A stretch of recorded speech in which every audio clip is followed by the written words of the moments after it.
Good morning dear students. I hope आपकी last exam बहुत अच्छी गई हो। हम लोग आज टॉपिक शुरू करने वाले हैं चैप्टर 6, जिस टॉपिक हेडिंग है spoilage and wastage of food and food preservation. Keywords हैं स्पॉइलेज मीन्स खराब होना, वेस्ट मीन्स बर्बाद होना, प्रिजर्वेशन मीन्स संरक्षण मीन्स उसकी रक्षा करना। पहला वर्ड है अन्नम परा ब्रह्मा स्वरूपम। अन्न जो है ब्रह्म के स्वरूप यानी ईश्वर के स्वरूप है, और इसमें कुछ खास बातें आपको दी गई है कि don't waste food, share it with others. ये स्लोगन है आपको फूड प्रिजर्वेशन से रिलेटेड बातें के लिए, ठीक है, कि हम लोगों को खाना जो है वेस्ट नहीं करनी चाहिए, इसे शेयर करनी चाहिए, इससे रिलेटेड। तो सबसे पहला क्वेश्चन है what do mean by the spoilage of food. सबसे पहले बात करें कि स्पॉइलेज क्या होता है। तो स्पॉइलेज है कि कोई भी जो ऑर्गेनिक प्रोडक्ट है, ऑर्गेनिक प्रोडक्ट का मतलब है जो प्रोडक्ट हमें प्लांट से मिले, एनिमल से मिले, कहीं से भी मिले हैं, वो कुछ समय बाद ख़राब हो जाते हैं। तो ख़राब होना जो है वो एक्ट ऑफ एंजाइम्स, बैक्टीरिया, इन सारी चीज़ों की वजह से वो होता है। चलिए, तो कहा जाता है कि स्पॉइलेज ऑफ फूड, आप ऑब्जर्वेशन क्या देखते हैं कि कुछ fruit vegetable usually place in the lower shelfs of the refrigerator, they have to use after a few days. Milk is boiled, milk को आप बार बार बॉयल करते रहते हैं। Also bottle packets containing milk are stored in refrigerator, ठीक है। Biscuit chips को आप देखोगे कि लोग जार्स में रखते हैं, ठीक है, in room temperature. Turmeric powder और इंसेक्ट रेपेलेंट है, ये नेचुरल इंसेक्ट रेपेलेंट, मतलब जो कीड़े मकोड़े हैं उनको भगाता है, दूर रखता है, ठीक है। Are placed in pulses and rice so that insect do not. कहा जाता है बहुत लोग टर्मरिक पाउडर को दाल वगैरह, राइस वगैरह में रख देते हैं क्योंकि इससे वो ख़राब नहीं होता है। रॉ चिकन, फिश वगैरह जो है उसको आप इमीडिएटली बनाते हैं, नहीं तो फ्रोज़न यानी फ्रीज में रखते हैं जिससे वो ख़राब ना हो। ओनियन, पोटैटो को आप देखेंगे कि रूम टेम्परेचर पे रखा जाता है, फ्रीज के नीचे वाले से, मतलब फ्रीज के अंदर नहीं रखा जाता है, उनको मतलब बाहर रखा जाता है, ठीक है, या आप ज़मीन पर भी रख सकते हैं फैला के। शुगर सॉल्ट जो है इसको रूम टेम्परेचर पे एक टाइट कंटेनर में रखा जाता है। कर्ड को जो है रूम टेम्परेचर पे ही रखा जाता है पहले, जब तक वो सेट ना हो जाए यानी दूध से कर्ड ना बन जाए, फिर उसके बाद रेफ्रिजरेटर में रखा जाता है। ये कुछ ऑब्जर्वेशन है।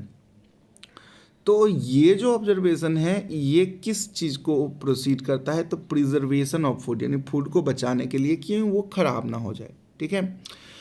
अब हम कुछ आइटम्स की बात कर रहे हैं, जैसे milk, fish, curd, eggs are left on the kitchen से फॉर द फ्यू। अगर हम इसको ऐसे छोड़ दें कुछ दिन के लिए तो आप देखेंगे इसके स्मेल और टेस्ट चेंज हो जाता है। किसी भी चीज़ की ख़राब होने की पहचान यही है कि उसके स्मेल और टेस्ट हमें क्या मिलता है, चेंज हो जाता है। कर्ड जो है आपको पहले बहुत ज़्यादा खट्टा वगैरह हो जाएगा, फ्रूट जो है उसके ऊपर लेयर आ जाएंगे, ऑरेंज वगैरह बहुत सारे, मतलब ख़राब हो जाएंगे। इसका स्मेल, फूल स्मेल यानी पंजेंट या आप ख़राब स्मेल कह सकते हैं, हो जाएगा।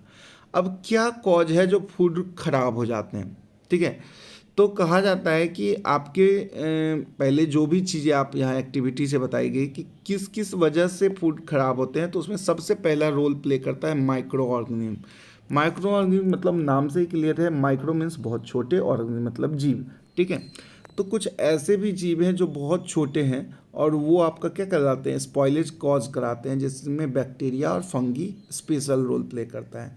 अब इससे बचने के लिए आप क्या करोगे, आप कोई भी खाना वगैरह पैक करोगे तो उसमें मॉइस्चर यानी वाटर वगैरह उस डब्बे से पहले हटा लोगे, और keep the food at low temperature. हमेशा फूड को लो टेम्परेचर यानी फ्रीज में रखोगे तो ये ज़्यादा दिन तक, क्योंकि फ्रीज में बैक्टीरिया, फंगी उतने कम टेम्परेचर पे नहीं ग्रो करता है, ठीक है। दूसरा है इंजाइम्स। इंजाइम्स एक केमिकल होता है जो फ्रूट या वेजिटेबल में ही प्रेजेंट होता है। एक्चुअली ये फूड उन चीज़ों को पकाने में हेल्प करता है, लेकिन ज़्यादा समय तक ये रहने की वजह से ये क्या होते हैं, एक्शन ऑफ इंजाइम की वजह से ये धीरे धीरे सड़ना भी शुरू होता है। मतलब ये मैंगो है, इंजाइम ने इस कच्चे मैंगो को पक्का मैंगो बनाया, और फिर अगर ज़्यादा दिन तक पक्का भी रह गया तो और उसको और ज़्यादा आप कह सकते हैं रिपनिंग के ही प्रोसेस को प्रोसीड करता है, जिससे वो ख़राब हो जाता है, ठीक है। अब तीसरा है इंसेक्ट है, वॉर्म्स है, रैट्स है, इनसे भी तो बचाना है। जैसे कि जो हमारे घर का मॉइस्ट या डार्क, यानी हल्का मॉइस्ट और डार्क प्लेस होता है, उसमें ये सारे होते हैं, इंसेक्ट्स, वॉर्म्स, रैट्स वगैरह होते हैं। तो very important to keep cupboard safe. इन सारी चीज़ को आप साफ रखिए, ड्राई रखिए। This will prevent from making home the place of places where our food items are kept. कहा जाता है कि इससे वो लोगों का घर नहीं बनेगा, इंसेक्ट वॉर्म्स का घर नहीं बनेगा, और आपका खाना सेफ रहेगा। अब कैसे कैसे कौन से सारे फूड आइटम को एक ही तरीका है कि सबको फ्रिज में रख दें? नहीं, सारे फूड आइटम को प्रिजर्व करने का तरीका भी अलग अलग है। अलग अलग चीज़ों को अलग अलग तरीके से प्रिजर्व करते हैं। अब उन्हीं के बारे में हम लोग पढ़ेंगे। जैसे कि पेरिसेबल फूड आइटम्स, जैसे कि आप जो चीज़ें आप रेगुलर खा रहे हैं, खाने के आइटम्स, जैसे मिल्क है, मीट है, फ्रूट, वेजिटेबल्स, इनको आप फ्रिज में रखो। जैसे स्पाइसेस हैं, सीरियल्स हैं, बिस्किट्स हैं, स्नैक्स हैं, इसको आप एयर टाइट कंटेनर में रखो। ठीक है, इसको फ्रिज में रखने की ज़रूरत नहीं है। ठीक है, इससे मॉइस्चर ना आए। फूड प्रिजर्वेशन क्या है? तो आप जानते हैं ये एक ऐसा नाम में clear, food preservation, the process of preserving food. ठीक है, तो ये क्या है? एक ऐसा प्रोसेस है जिसमें फूड को हम स्टॉप करते हैं या स्लो डाउन कर देते हैं कि उस पर कोई माइक्रो ऑर्गेनिज्म आकर उसको ख़राब ना करे। ठीक है, तो उसके बाद कुछ ऐसे प्रिजर्वेशन के मेथड्स आपको बताए जा रहे हैं। पहला मेथड है डिहाइड्रेशन। नाम में ही क्लियर है, डिहाइड्रेशन यानी कोई भी ऐसा कंटेनर है जिसमें हम कोई भी चीज़ रखने वाले हैं, तो हमें ध्यान रखना है कि उसके अंदर मॉइस्चर ना हो। कहते हैं ना, कोई भी डब्बे वगैरह में सामान पैक करते हैं तो मम्मा लोग उसे धूप में सुखा लेती हैं।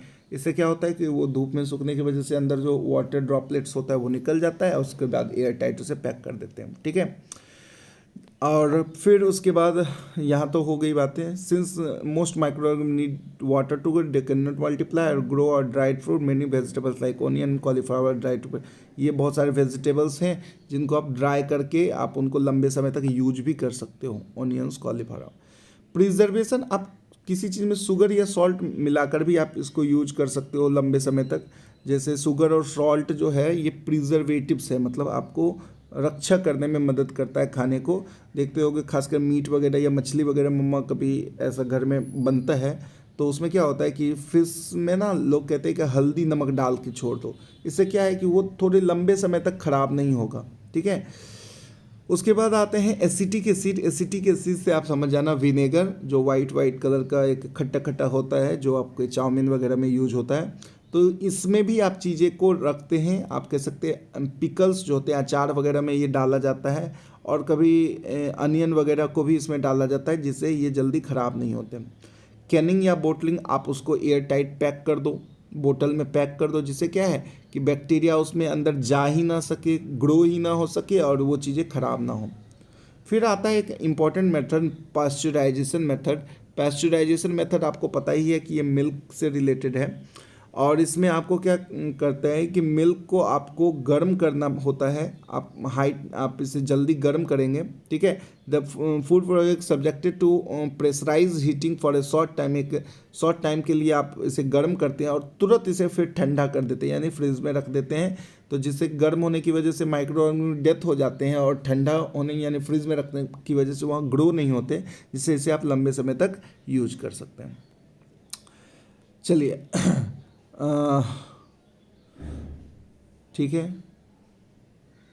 हाँ, तो यहाँ पे तो कुछ खास नहीं है। हाँ, यहाँ पे देख ले, पास्चराइजेशन मेथड को ढूंढा किसने? तो नाम ही है इनका, लुइस पास्चर।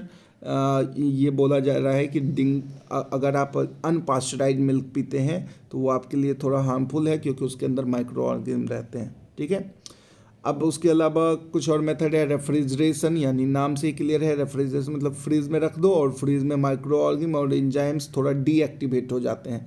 वैक्यूम पैकिंग, यानी ऐसी पैक करो जिससे हवा जो है बाहर से अंदर, अंदर से बाहर ना चली जाए। जैसे कि आप देखो कि लेज़ वाला पैकेट आता है ना, तो उसमें जो एयर भरा हुआ है ना वो निकल सकता है ना बाहर जा सकता है। ठीक है, तो इनसे वो चीज़ें ख़राब नहीं होती हैं। अब क्यों इम्पोर्टेंस है फूड प्रिजर्वेशन का? देखो, सबसे इम्पोर्टेंट है कि फूड अगर प्रिजर्व होगा तो उसमें जो न्यूट्रिशन था वो तुम्हें अच्छे से मिलेगा।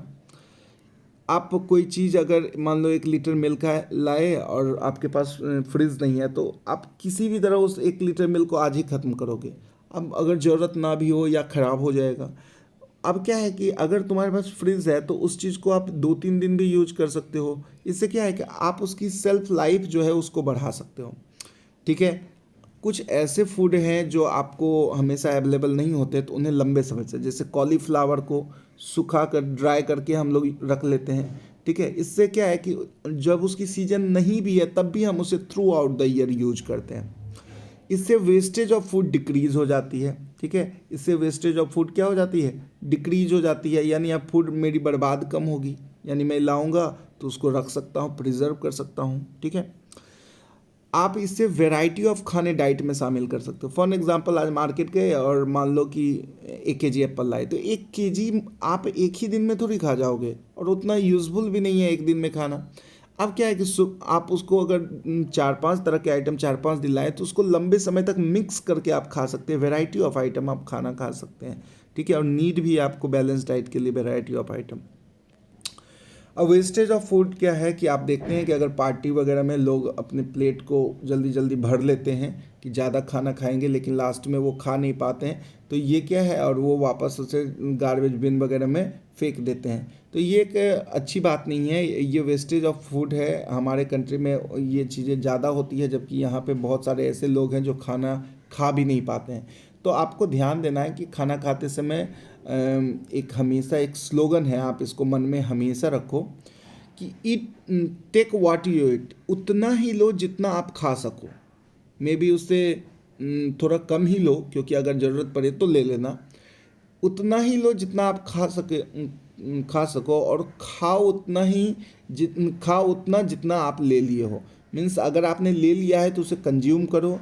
अगर आप लेने जा रहे हो तो उतना ही लो जितना आपकी भूख हो या आप ले सकते हो। ठीक है। तो यहाँ पे कुछ कीवर्ड्स हैं, आपका सारा समझा हुआ है। डिहाइड्रेशन, एंजाइम्स, फूड प्रिजर्व, सारा आसान है।